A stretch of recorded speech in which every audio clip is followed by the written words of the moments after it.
मैया करू हरदम, कष्ट मिटत दूर हैत सब गम। जय मैया करू हरदम, कष्ट मिटत दूर हैत सब गम। शेर सवारी कप्पर धारे दुखिया के संग, नाम जपब रहब दन दन दन। कष्ट विनाशिनी दुष्ट विनाशिनी, कष्ट विनाशिनी दुष्ट विनाशिनी, मैया जी के नाम जपू सदखन है। जय मैया करू हरदम, कष्ट मिटत दूर हैत सब गम। जय मैया करू हरदम, कष्ट मिटत दूर हैत सब गम।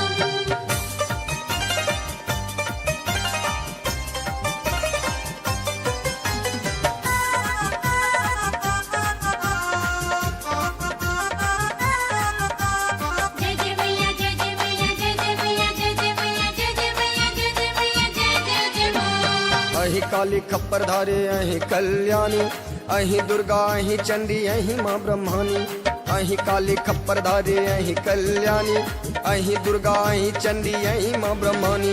दुख हरणी माँ शेरो वाली जग की छी हदानी, करो कृपा हे जग जननी हम बालक छी अज्ञानी। शेर सवारी त्रिशूल धारी, शेर सवारी त्रिशूल धारी, पापी के करी मैया हारी धन धन। जय मैया करू हरदम, कष्ट मिटत दूर हैत सब गम।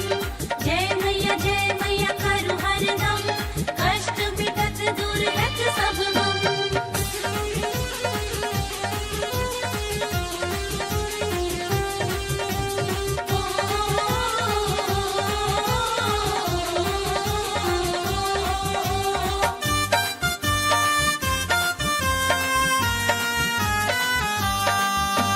नैना देवी ज्वाला देवी अहि माँ भवानी, मनसा देवी मनसा पूरा करियो मैया रानी।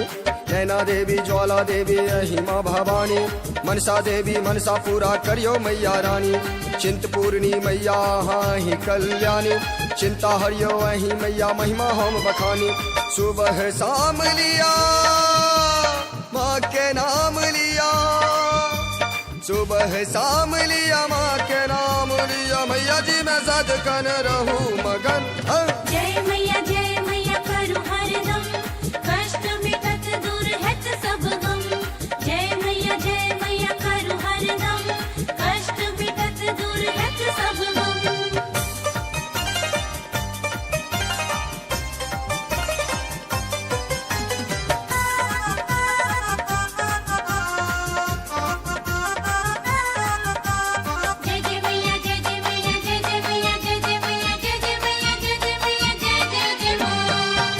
के नामक जपै जे माला, अंधकार सो करी उजाला। अंधकार सो करी उजाला माँ, अंधकार सो करी उजाला। महिमा के जे कियो गावे, मन वांछित फल सब माँ पावे।